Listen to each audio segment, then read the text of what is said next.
Bon, bonjour, Monsieur Jean-François Marmion. Merci d'être là pour les lecteurs romains. Merci à Bonjour. vous. Je suis flatté de faire votre Voilà. connaissance. Euh, Moi, je suis très heureuse, je vous assure. J'adore votre livre qui, voilà, a été traduit en roumain à la maison d'édition littéraire. Il s'agit de ce beau livre, le voilà, et qui s'appelle en roumain, je vais dire pour les lecteurs roumains, Historia universală a prostiei, c'est-à-dire l'histoire universelle de la connerie. Alors, je ne sais pas, j'avoue que quand j'ai vu le titre, j'ai bien rigolé puisque nous vivons à une époque où, je m'excuse, mais il y a beaucoup de cons autour. Voilà. Les cons, c'est toujours les autres. Mais ma première question, Monsieur Marmion, c'est pourquoi écrire sur la connerie? Pourquoi pas sur l'intelligence humaine? Voilà. Parce que l'intelligence, ça fait un siècle que les psychologues écrivent dessus. Mhm. Ils écrivent d'ailleurs pas mal de conneries sur l'intelligence. Ils n'ont jamais Oui. réussi à se mettre d'accord exactement sur ce que c'était l'intelligence. Est-ce qu'il y en a une? Est-ce qu'il y en a plusieurs? Comment on la mesure, etc. Ils ne savent toujours pas. Alors, à défaut d'écrire des conneries sur l'intelligence, je me suis dit, on va écrire des trucs intelligents sur la connerie. Donc, c'est comme ça que j'ai eu l'idée de demander à des psychologues, à des philosophes, à des écrivains, à des historiens, de me livrer leur vision de la connerie humaine. Donc, il y a eu un premier livre qui était plus axé sur la psychologie, qui s'appelait Psychologie de la connerie. Et donc, le deuxième qui est l'histoire universelle de la connerie, la connerie à travers les siècles et à travers les cultures. Il y en a même eu un troisième en France, Psychologie de la connerie en politique. Oui, ça c'est parfait. D'ailleurs, vous êtes psychologue, Ouais. comme vous l'avez déjà précisé, et vous avez écrit sur les différentes typologies de la connerie. Et je voudrais dire au début du dialogue, c'est un peu étrange quand on traduit en roumain connerie avec prostie.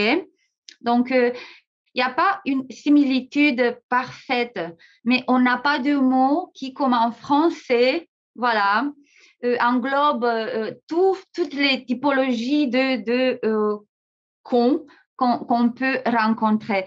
Alors, est-ce que vous avez pensé avant d'écrire ce livre à une typologie de cons ou c'était, je ne sais pas, une expérience à un moment donné qui vous a dit non, il faut que j'écrive sur ce type de con qui est vraiment partout. Ce qui m'a vraiment déterminé, justement, c'est le mot français de connerie, Mhm. qui est un gros mot en français, mais qui est, bon, c'est pas non plus le plus gros mot qu'on puisse entendre. Tout le monde l'emploie. Mais ça désigne des choses très différentes. Ça désigne quelqu'un qui est complètement ignorant. Ça peut Oui, con. Ça peut désigner quelqu'un qui a des stéréotypes, des idées préconçues sur les gens. Ça peut désigner quelqu'un qui se trompe dans ses raisonnements simplement, qui commet des erreurs, quelqu'un qui persiste dans son erreur. Enfin bref, ça recouvre toutes sortes de travers et de défauts humains. Et donc, comme le mot n'est pas très souvent employé dans ce genre de publication sérieuse, tout ça, j'ai trouvé intéressant cette idée de contraste entre un mot qui veut tout dire et n'importe quoi en France, et puis en même temps, des gens très sérieux qui vont employer des gros mots pour une fois. Il faut qu'on s'excuse à ceux qui regardent cette interview parce qu'on va dire des mots. Et je pensais à un moment donné, bon, on a tous du mal à reconnaître que parfois, on est tous un peu cons. Vous savez, il y a Sartre qui dit l'enfer, c'est les autres. On peut dire les cons, c'est toujours les autres parce que, bon, nous avons cet orgueil humain, cette admiration de soi, oui, chacun de nous. Et on reconnaît jamais quand on fait une connerie. C'est peut-être la nature humaine, je pense. Alors, je pense qu'on reconnaît quand on fait une connerie, parce qu'en France, en tout cas, on dit ah, quel con, quand on s'aperçoit qu'on a commis une erreur. Mais quand on dit ah, quel con, on cesse de l'être, puisqu'on prend conscience de son erreur, on fait preuve d'intelligence en ayant compris qu'on était con. Donc, la connerie s'annule. Le vrai problème, c'est quand on ne dit pas ah, quel con. Lorsqu'on persiste dans l'erreur, qu'on refuse de reconnaître nos fautes, qu'on refuse de douter de soi, qu'on considère que les autres ont systématiquement tort parce que dans le fond, ils sont inférieurs à nous. Je crois que c'est là que la connerie peut s'installer. quand on refuse de prendre conscience de sa connerie. Et quand on dit ah quel con, c'est bien, mais généralement c'est sur des petites choses. Oui, et en effet, un roman, par exemple, on peut dire à quelqu'un quel con pour signaler le fait qu'il n'a pas trop d'intelligence, Oui. ou on peut dire ah quel bodoran qui veut dire il est mal poli, Ah, vous savez, voilà, donc aussi il un y peu. a, voilà, donc c'est un jeu de mots. Vous écrivez dans la préface de ce recueil une chose que j'ai bien aimée, en effet, vous citez, c'est le titre d'un petit chapitre de votre préface qui s'appelle Et le singe de Vincon. Mais en effet, c'est une citation qui appartient à François Cavanas, celui qui est à l'origine de Charlie Oui. Hebdo. Et j'ai pensé, bon, on n'est plus de singes, mais on est tous des cons. Donc, l'évolution de l'humanité, cela n'a pas aidé trop. C'est notre faute à nous. Alors, en même temps, la connerie nous a beaucoup aidés. Mhm. Nos ancêtres, lorsqu'ils étaient dans des environnements complètement différents des nôtres, avec des prédateurs, hein, des animaux qui pouvaient les attaquer à tout moment, eh bien c'est le plus con qui s'en sortait souvent. Celui qui, sans réfléchir, sortait son arme ou s'enfuyait. Le plus intelligent qui se posait des questions, il était mangé. Donc la connerie nous a quand même aidés à survivre. On ne peut pas réfléchir et faire preuve de sagesse tout le temps. C'est pas possible. Si on réfléchit tout le temps, c'est comme quand on passe un examen. À la fin de l'examen, on a la tête qui explose. Et ça consomme de l'énergie, on a besoin de manger, etc. Donc, si on réfléchit tout le temps, on s'affaiblit et on stresse. Le stress, c'est très mauvais pour la santé et pour la survie. Donc, il est très important qu'on ne soit pas toujours intelligent, pas toujours sage, mais qu'on soit souvent assez con, parce que, bah, au moins, ok, intellectuellement, c'est pas terrible, mais ça marche. Ça marche au quotidien. On s'en sort très bien en étant un peu con au quotidien. C'est plus économique pour notre cerveau. D'ailleurs, vous disiez à un moment donné que la connerie, ça tient aussi de la manière dont on pense et il s'agit de la vitesse de notre cerveau, puisqu'il y a plusieurs vitesses qu'on utilise pour avoir des pensées et il y a dans un essai, dans votre livre, portant sur ces vitesses. Expliquez-nous un peu c'est quoi précisément ces deux vitesses de la pensée? Alors ça, c'est un psychologue qui a eu le prix Nobel d'économie, Daniel Kahneman, Mhm. qui a étudié ça pendant des décennies. Il s'aperçoit qu'en fait, alors il appelle ça système 1, système 2.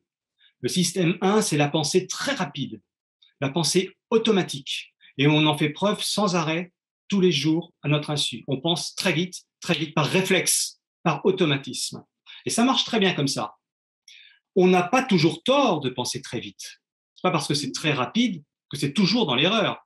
Si quelqu'un me tire dessus, je vais penser très vite à m'enfuir, ce ne sera pas une erreur du tout. Vous voyez?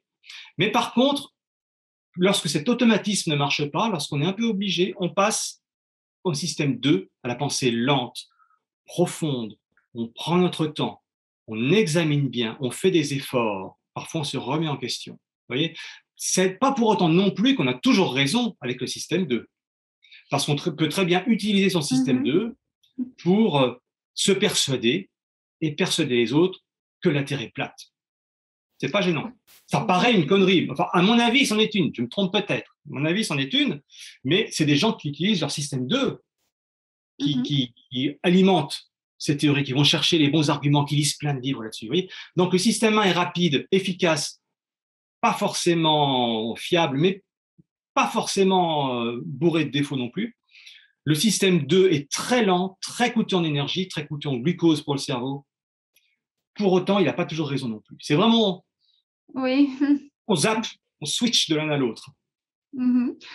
Bon, en lisant le livre, on se rend compte du fait que, bon, il y a une trentaine de sociologues, des hommes qui travaillent dans le domaine de la psychologie, de la psychiatrie, etc., qui ont écrit des essais qui portent sur la connerie humaine. Mais cette histoire est chronologique.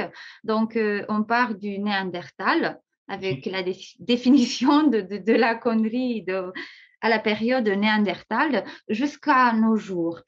Bon, et on se rend compte du fait que l'histoire de l'humanité est un petit peu aussi l'histoire de la connerie, quoique cela ait été interprété différemment à de différentes époques.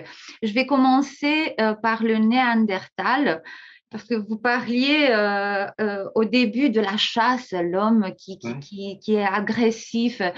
On définissait comment la connerie à cette époque-là?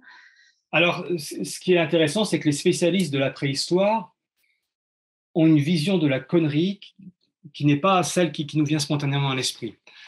Nous, on a l'impression qu'on est sorti de la connerie, de la barbarie, de la brutalité, de la sauvagerie en Mhm. sortant du néolithique, en inventant l'agriculture, en vivant désormais dans des villages, en étant très organisé avec des chefs, etc.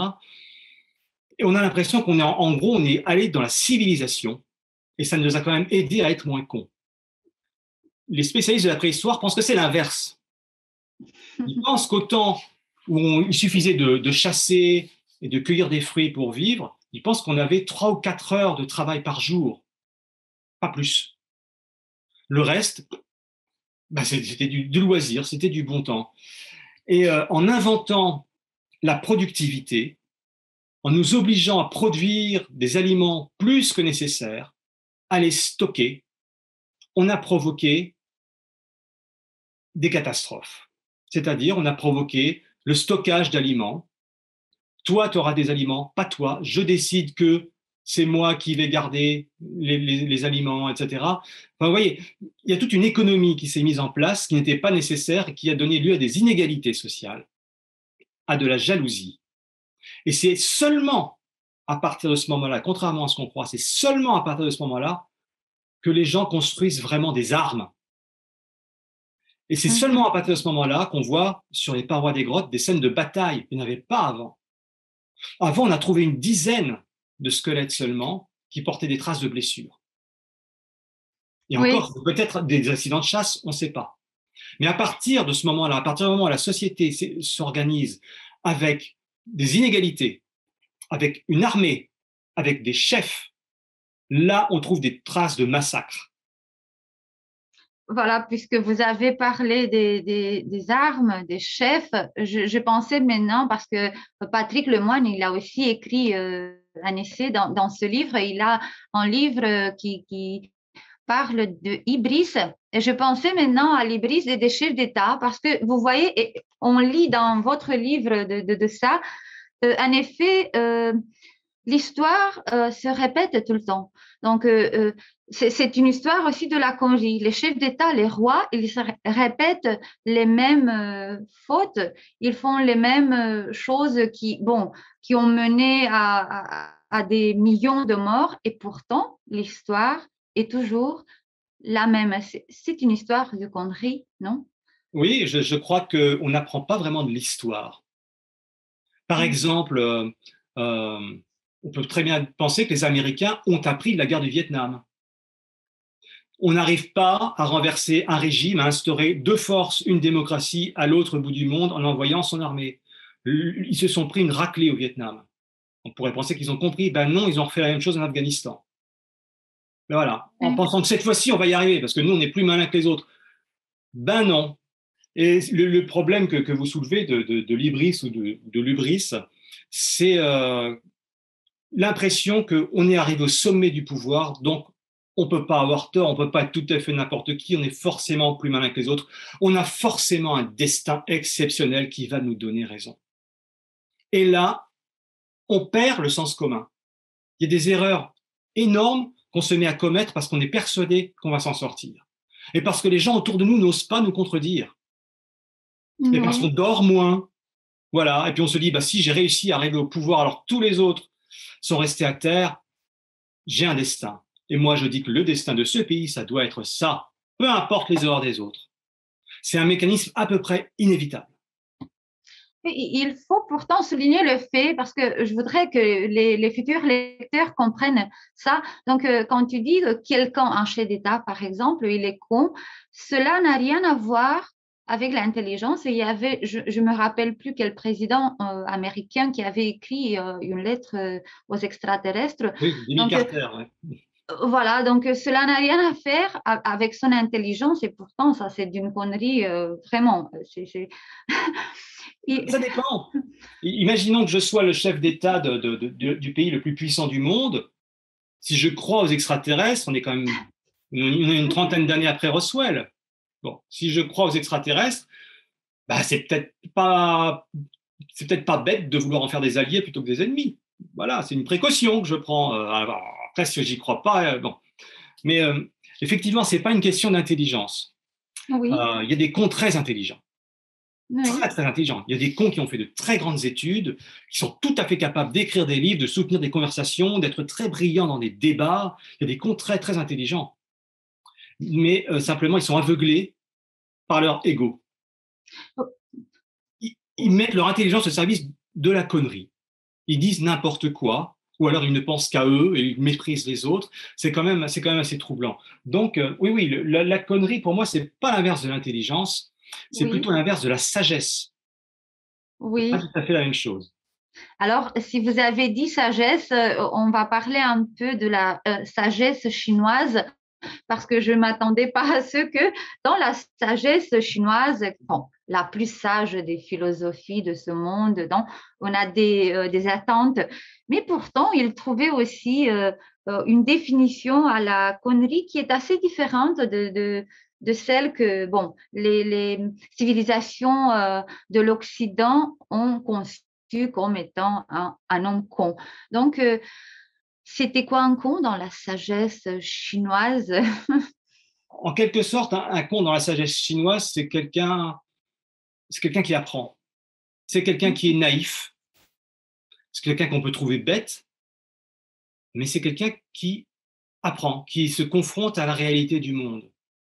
Je crois que c'est une très belle définition parce que si je commets des erreurs mais que j'apprends de mes erreurs, je ne suis pas con du tout. J'apprends des choses, je m'améliore sans cesse. Si je refuse d'apprendre de mes erreurs, là, je suis très con. Donc, la connerie, c'est pas faire des erreurs. En France, on dit qu'on fait des conneries quand on fait des erreurs. Mais on n'est pas con pour autant. On est con quand on persiste dans ces conneries, en étant persuadé que c'est le monde entier qui a tort. Voilà, ça, c'est Ouais. de la connerie. J'ai, j'ai- Je ne me remets pas en question. C'est les autres qui ont tort, c'est la réalité qui a tort. Ça peut pas être moi. Là, c'est de la connerie. oui, je pensais, mais non, j'ai été étonnée de voir qu'au siècle, bon, je savais un peu l'histoire du siècle des Lumières et l'histoire de l'encyclopédie, mais c'est dans votre livre où j'ai lu des cacouacs. Euh, En effet, on appelait les Kakouaks les gens qui ont rédigé l'encyclopédie et donc qui étaient des esprits très ouverts vers la science, enfants vers la science et non pas dans l'obscurantisme du Moyen Âge. Et je m'excuse, mais là, j'ai trouvé beaucoup d'analogies avec cette époque à nous depuis 2 ans. J'ai l'impression que rien n'a changé et que la connerie humaine est vraiment figée dans la violence des mots. Vous comprenez? Oui, oui, oui. C'est-à-dire qu'il y a une définition possible du con. C'est le con, c'est celui que je juge moins bien que moi. Mm. Voilà. Et les encyclopédistes, au siècle des Lumières, disaient que le con, le sot, l'imbécile, pour eux, c'était celui qui jugeait les autres ou qui décrétait des vérités, des pseudo-vérités, sans savoir et sans se soucier de savoir, sans se soucier d'apprendre. C'est-à-dire qu'il a une opinion et il pense que cette opinion, c'est la vérité. Point. Et ça, en effet, ça n'a pas changé. On voit partout aujourd'hui sur les réseaux sociaux des choses excellentes, mais aussi on voit des cons qui sont persuadés qu'ils ont raison simplement parce qu'ils le disent. J'ai décidé que c'était comme ça, je ne peux pas me tromper, si vous n'êtes pas d'accord, vous êtes contre moi.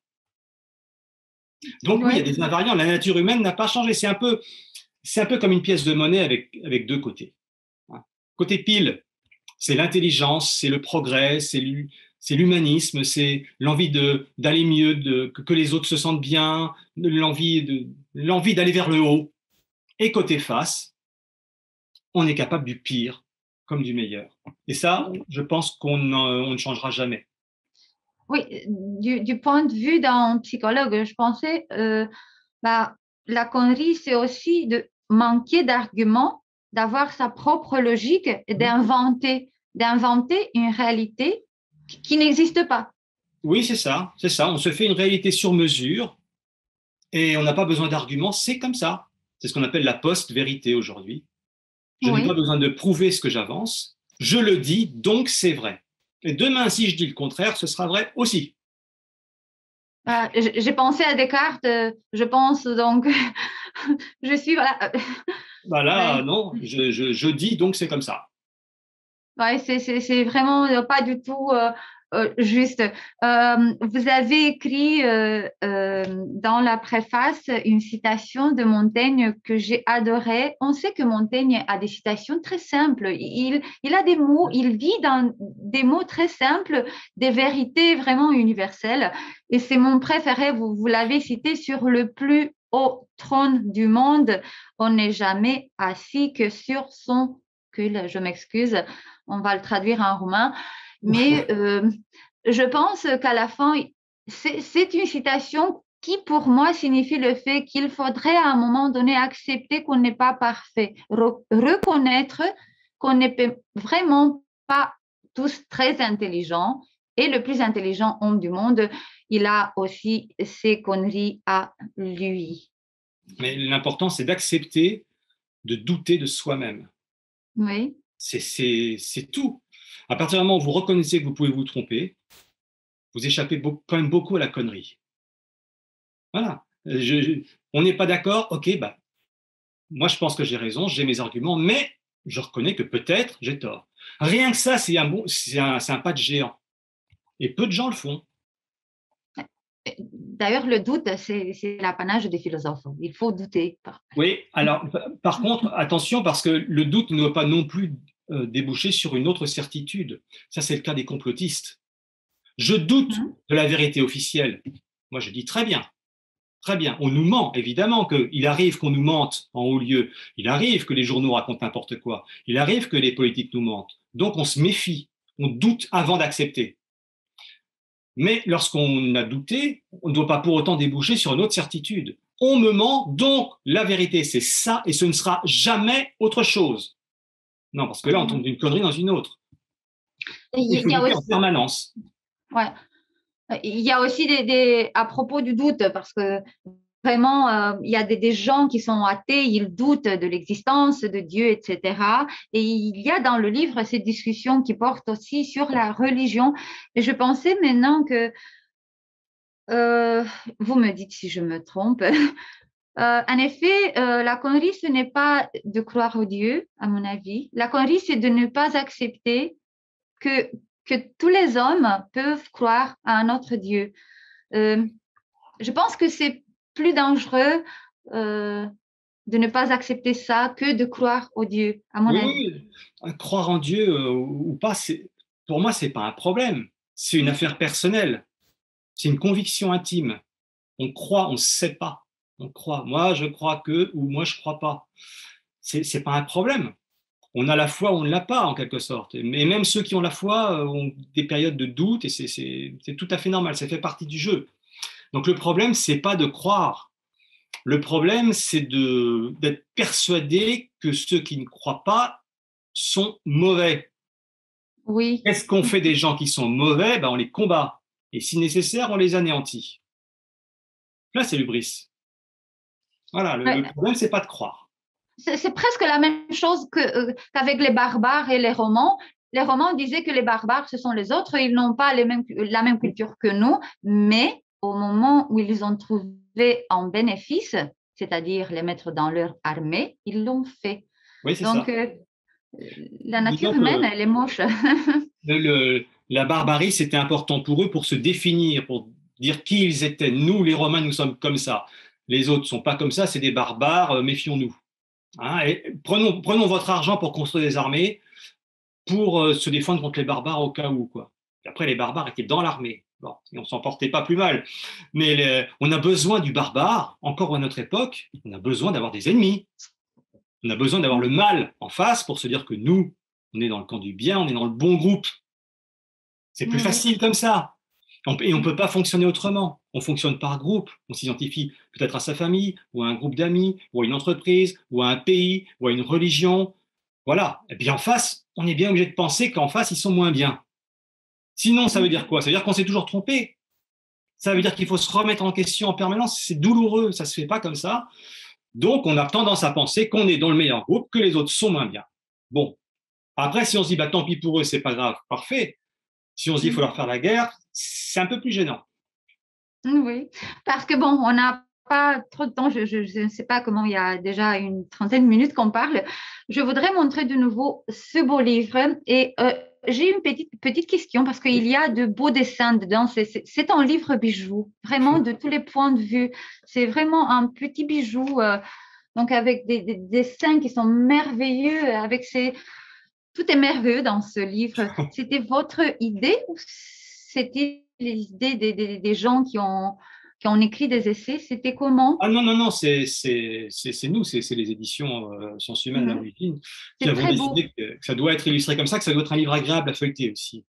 Voilà. C'est pas un livre, un livre avec des gens sérieux, des universitaires, mais c'est un livre très accessible qui parle d'un sujet à la fois très drôle et très effrayant. Donc, Mhm. on voulait que ce soit un plaisir de regarder ce livre, qu'on puisse lire les chapitres dans n'importe quel ordre. Voilà, choses comme ça. Mhm. Mhm. Bon, à la fin, je voudrais que, bon, si vous pouvez dire quelques mots aux lecteurs, à vos lecteurs de Roumanie, parce que je pense que ce n'est pas seulement un livre sur l'histoire universelle de la Congie, mais on peut mieux connaître l'être humain, les relations interhumaines. C'est un très bon traité pour ça. Oui, oui, c'est une invitation à se dire que on a tous une part de responsabilité dans la connerie, que c'est trop facile de penser qu'on y échappe Mhm. et que les autres en sont victimes. Il y a un poète français que vous connaissez sans doute, Charles Baudelaire, Oui, évidemment. il disait la plus grande ruse du diable, c'est de faire croire qu'il n'existe pas. Eh bien, Oui. le plus grand triomphe de la connerie, c'est de faire croire qu'on est épargné. Ah, c'est beau ça. Alors, merci Merci à vous. infiniment, Monsieur Marmion, et espérons qu'un jour, bon, on puisse voir aussi en Roumanie, à Bucarest, avec votre trilogie, pourquoi pas. J'espère bien, pourquoi pas. Bon, meilleurs vœux et à plus, j'espère. Merci beaucoup. Au revoir, monsieur. Merci, au revoir.